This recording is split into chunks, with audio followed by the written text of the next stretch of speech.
আলহামদুলিল্লাহ আলহামদুলিল্লাহ ওয়াহদা ওয়াসসালাতু ওয়াসসালামু আলা মান লা নাবিয়্যা বা'দা আম্মা বা'দ।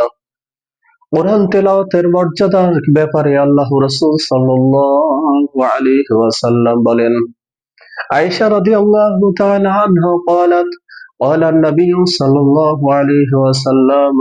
আয়েশা রাদিয়াল্লাহু তাআলা আনহা হতে বর্ণিত, বিশ্বনবী সাল্লাল্লাহু আলাইহি ওয়াসাল্লাম বলেন, আল বাহিরু বিল কুরআনি মা'আস সাফাওয়াতিল কিরামিল বারারা। যে ব্যক্তি কোরআন তিলাওয়াতে দক্ষ, কোরআন পাঠে দক্ষ, আল্লাহ রাব্বুল আলামিন তাদের মর্যাদা সম্মানিত লেখক ফেরেশতাদের মত দান করবেন।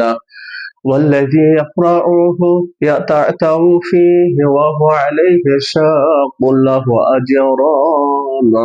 আর যারা কোরআন তিলাওয়াত করতে পারে না, মুখের জড়তার কারণে, জিহ্বার জড়তার কারণে, কিন্তু চেষ্টা করে, সহিহ শুদ্ধ তিলাওয়াত করার জন্য আপ্রাণ চেষ্টা করে, আল্লাহ রাব্বুল আলামিন তাদেরকে দ্বিগুণ সওয়াব দান করবেন। সুবহানাল্লাহ। রাওয়াহুল বুখারী ওয়াল মুসলিম। মিশকাত 2112 নম্বর হাদিসের বর্ণনা।